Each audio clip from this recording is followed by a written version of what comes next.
అందరికీ నమస్కారం. మా కేవీఆర్ చారిటబుల్ ట్రస్ట్ తరఫున మేము ఎప్పుడు అన్నదాన కార్యక్రమాలు చేస్తూ ఉన్నాము.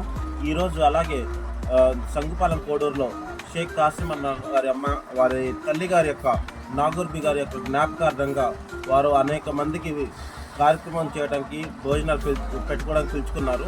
కానీ ఆ కార్యక్రమంలో ఆహారం మిగిలినప్పటికీ వృధా చేయకుండా మా కేవీఆర్ ట్రస్ట్ తరఫున ఒక 50 మందికి భోజనం అందించడానికి బిర్యానీ, చికెను, స్వీటు, కలియా, పెరుగు చట్నీ ఇవన్నీ మాకు అందించడం ఎంతో సంతోషం. ఈ ఆహారం వృధా చేయకుండా మేము కూడా ఆకలితో ఉన్న వారికి అందించడం మాకు ఎంతో సంతోషం. ఈ యొక్క కార్యక్రమం చేయడానికి కారణం నా మిత్రుడు అల్లా బక్షి, వాడు వచ్చాడు. మా యొక్క టీం సుబాని అన్న మేమందరం కూడా వచ్చి ఇంత ఎక్కడ దూరమైన అన్నదానం మేము తీసుకెళ్ళి ఆహారం వృధా చేయకుండా ఆకలితో నష్టపరచడం మాకు ఎంతో సంతోషం. ముఖ్యంగా కాసిం గారికి మేము కృతజ్ఞతలు తెలియజేస్తాం. కేవీఆర్ ట్రస్ట్. థ్యాంక్ యూ అండి.